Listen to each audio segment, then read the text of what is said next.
Hi guys, I'm back with another lecture of human rights and values. And in this lecture, we're going to talk about the redressal system um, at the central level and at the state level. Okay. So before we start, just a brief introduction about myself. So I'm Sandhya Rao, working as an assistant professor at St. Andrews Institute of Technology and Management. And the subject that we are taking up over here is human rights and values. So far, we have covered how the human rights have been violated by the state and by individuals and by the different groups. Also, we talked about media advocacy, and in this lecture, we'll be talking about the government system for redressal, in which we'll talk about NHRC, that's National Human Rights Commission, and State Human Rights Commission, okay, SHRC. So let's get started. All right. So NHRC stands for National Human Rights Commission. Now, NHRC was being formed on 12th October 1993 under the Protection of Human Rights of Ordinance, and it is responsible for the protection and promotion of human rights. Okay, so basically, it's a commission, it's a statutory body which is being framed so as to protect and to promote the human rights. Okay, so if I talk about the definition, then it's given by rights relating to life, liberty, equality, and dignity of individual guaranteed by the Constitution or embodied in international covenants and enforceable by courts in India. So this is the definition of human rights according to the Act, and any kind of activity which comes under the purview of this definition will be covered under the jurisdiction of this statutory body. Now, what exactly does it do? So, it we all know that it has been formed for the protection and promotion of human rights. Now, we'll talk about the different functions of NHRC in detail. So first is proactively or reactively, it inquires into the violation of human rights by Government of India or negligence of such violence by a public servant. Okay, तो कोई भी activity, कोई भी human right अगर violet होता है, चाहे वो प्रोएक्टिवली हो या रिएक्टिवली, उसमें इंक्वायरी होगी. अब वो वॉयलेशन या तो गवर्नमेंट ने किया हो या फिर किसी पब्लिक सर्वेंट ने किया हो, दोनों ही केस में the inquiry will be there. Also, the NHRC is responsible for the protection of human rights, and they also recommend measures for the effective implementation. तो एक सिस्टम को बनाने के लिए, so as to protect the rights of people, they also recommend certain measures, and it ensures the effective implementation. उन measures को recommend करने के बाद इट ऑल्सो इंश्योर्स कि उनका इम्प्लीमेंटेशन जो है वो भी सही तरीके से हो. It also reviews the factors, including acts of terrorism, that inhibit the enjoyment of human rights and recommend appropriate remedial measures. It also review, वो बहुत सारी activities को, factors को review करते हैं, which try to inhibit the enjoyment of human rights, जो हमारे human rights को वॉयलेट करते हैं, जो एक थ्रेट है हमारे ह्यूमन राइट्स के लिए, उन फैक्टर्स को रिव्यू करते हैं. Time to time they recommend appropriate remedial measures for that, कि उस चीज को कैसे हम करेक्ट करें, रेक्टिफाई करें, या इस तरह की प्रॉब्लम्स को कैसे इराडिकेट किया जाए. Second thing is, it also studies the treaties and other international instruments on human rights and make recommendations for their effective implementations. And we all know that we learn from our experiences, and we always increase our wisdom by getting more and more knowledge. Okay, likewise, the NHRC also review and studies the different international instruments and treaties on human rights, and they keep up with all the updates which are there on human rights, and about all the policies which are being made in international on international level, and they try to incorporate them in our country also. Also, NHRC visits jails and studies the condition of inmates so as to know कि actually में जो हम action को trigger करना चाह रहे हैं वो हो भी रहा है या नहीं, because human rights activists का या NHRC का objective ये है that we should become more considerate towards other people, उनके human rights को violate ना करें, उनको समझें कि these are the basic rights of every person and which they acquire by the virtue of their birth. Okay, तो उन लोगों की कंडीशंस को जाके वहाँ पे स्टडी करते हैं कि उनके बिहेवियर को कैसे चेंज किया जाए if any person is violating any kind of right. अगर किसी भी प्रकार की चीज को उसको वायलेशन अगर होती है तो हमारा ऑब्जेक्टिव ये रहता है कि हम उस चीज को सही करें, ना कि उस चीज को और ज्यादा बेकार कर दें। तो जो भी वहां पर लोग रहते हैं, जो भी क्रिमिनल्स या जो भी लोग जो इनमेट्स हैं जेल के, they go there, they study them and उनकी conditions को study करते हैं and they recommend कि उसको कैसे improve किया जा सकता है। Next is they engage in human rights education among various sections of society and also promote awareness to safeguard the rights of people through publications, through media, seminars and other available means. तो जो आपका NHRC है, they are also trying to educate the people about the human rights, okay? Because we all know that most of the people are not aware about their human rights. Either they don't know whether these kind of rights exist or उनको वो right exercise करने नहीं दिया जाता है। तो दोनों ही case में जो है lack of awareness जो है वो responsible है। So NHRC try to promote awareness among the masses, among the marginalized sections of the society specifically. By the use of different media, वो seminars भी conduct कराते हैं and टीवी चैनल्स पे सब जगह अपने इंफॉर्मेशन को जो है वो कम्युनिकेट करने की कोशिश करते हैं।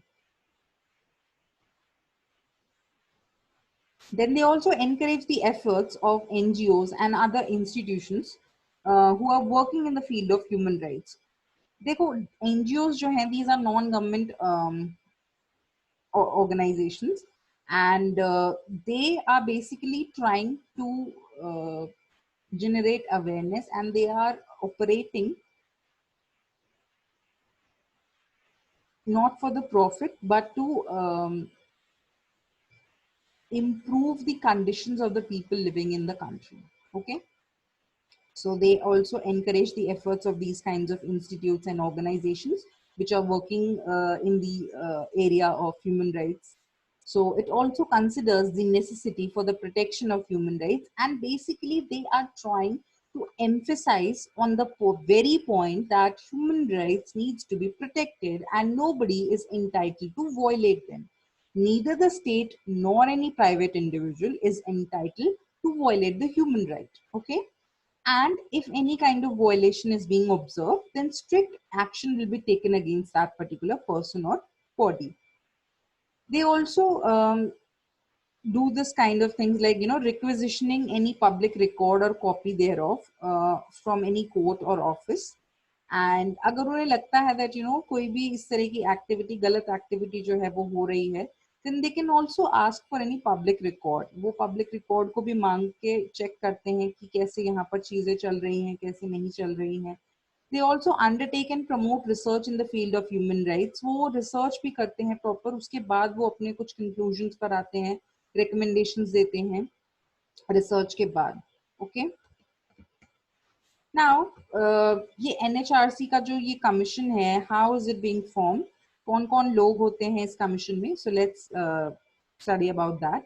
So there's a chairperson, okay, who has been a Chief Justice of Supreme Court of India, okay, या तो retired हो या फिर working हो, ठीक है? Then one member who is or has been a judge of Supreme Court of India, ठीक है? Then one member who is or has been the Chief Justice of a High Court. Then two members to be approved from persons having knowledge or practical experience in the matters relating to human rights. तो देखो एक member रहेगा जो कि जज रहा है या है सुप्रीम कोर्ट का, एक रहेगा chief justice of high court and दो मेंबर्स रहेंगे आपके जिनको प्रैक्टिकल नॉलेज है या एक्सपीरियंस है आपके ह्यूमन राइट्स रिलेटिंग मैटर्स में. Then there will be ex officio members अब आपके जो ये एक्स ऑफिशियो मेंबर्स होते हैं, ये डिफरेंट डिफरेंट नेशनल कमीशन के चेयरपर्सन होते हैं। अब ये नेशनल कमीशन कौन कौन से हैं? The national commission for minorities, the National Commission for the Scheduled Castes, the National Commission for the Scheduled Tribe, and the National Commission for Women. So basically ये वही चीजें हैं जो आपके marginalized sections में आते हैं, उन्हीं को represent करने के लिए आपने ये ex officio members जो हैं वो रखे हैं, ठीक है?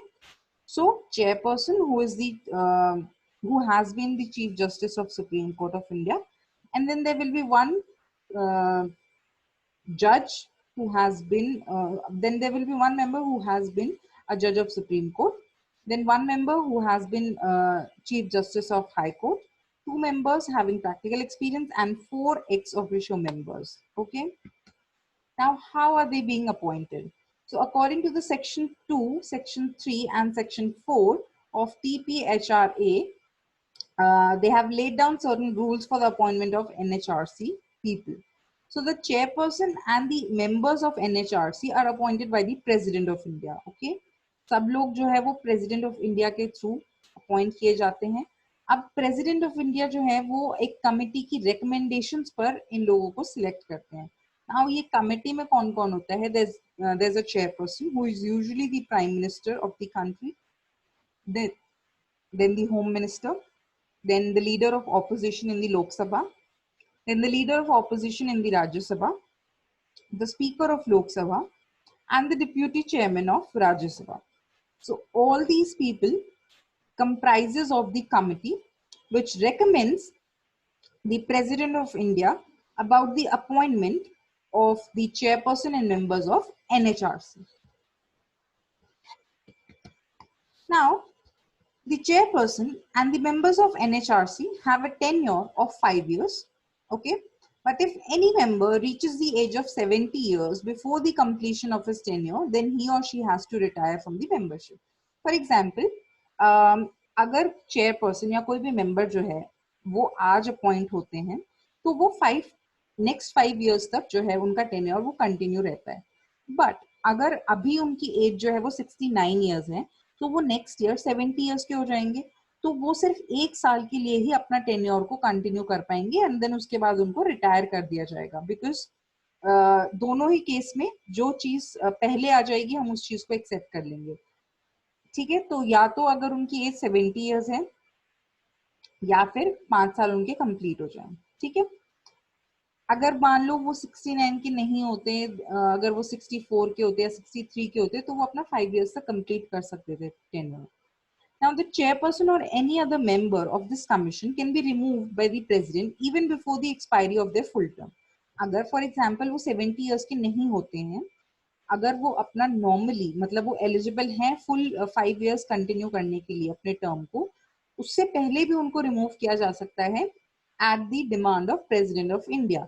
अब President of India उनको कब निकालते हैं? जब उनको लगता है कि when there have been charges of proved misbehavior, जब वो prove हो जाता है that they have misbehaved or they are incapacitated or both, और ये सारी चीजें एक इंक्वायरी के थ्रू प्रूव कर दी जाती है by the judge of the Supreme Court, then the person can be removed. The chairperson can also be removed, and also the other members of the commission can be removed. Next is the headquarter of the commission is at New Delhi, and though with the permission from the government, it can establish offices at other places in India also. So they are entitled to make offices in other parts of the country also, but officially their headquarter is in New Delhi. Now, the next statutory body regarding human rights protection is SHRC, which is State Human Rights Commission. And the Protection of Human Rights Act of 1993 provides for the creation of State Human Rights Commission at a state level. Now, SHRC can inquire into the violations of human rights relating to subjects covered under the state list and concurrent list in the 7th schedule of Indian Constitution.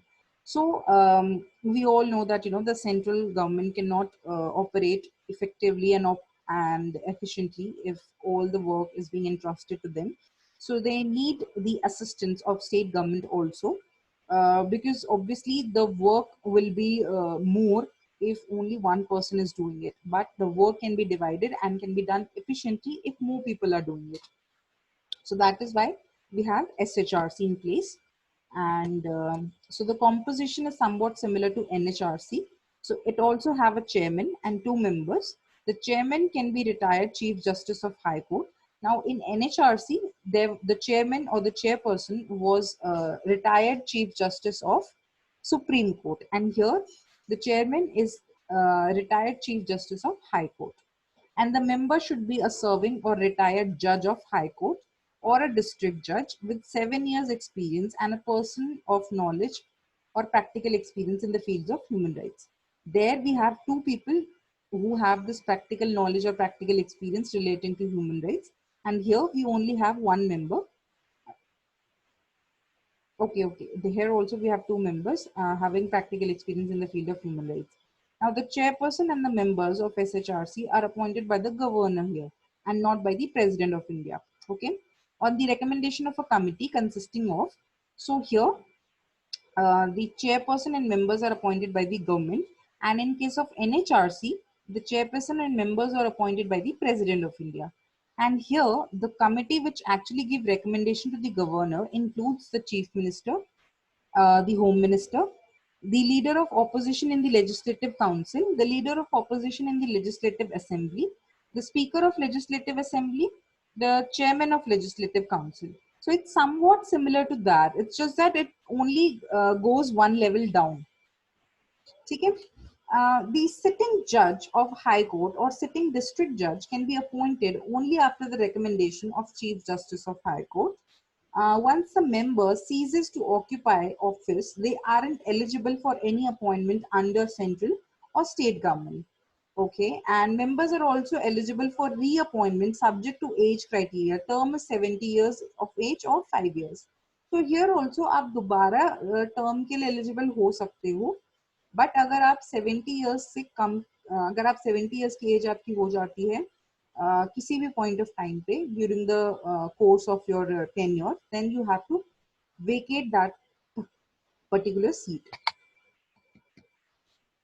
Now, the functions of SHRC are to inquire into any petition which is being presented to it by a victim or any person on his complaint of violation of human rights or negligence in the prevention of such violation by a public servant. So here also an inquiry has to be begin once the complaint has been filed by the victim. If he feels that the government have violated his human rights, or any public servant have tried to violate the human right, then the inquiry will begin. The SHRC also intervene in any proceeding involving any allegation of violation of human rights before a court with the approval of such court. They can also intervene in any of the proceeding if an ongoing process is there, okay, ongoing cases in the cases going on in the court, but it is relating to human rights, then SHRC can intervene into that. अगर एक court में एक ongoing case चल रहा है जो कि human rights violation के ऊपर ही है, then जो SHRC है वो उस केस में उस particular hearing में intervene कर सकते हैं, उस proceeding में intervene कर सकते हैं, ठीक है? They can also visit the jail or any other institution under the control of state government where persons are detained to study the living condition of the inmates and make recommendations thereon. ठीक है?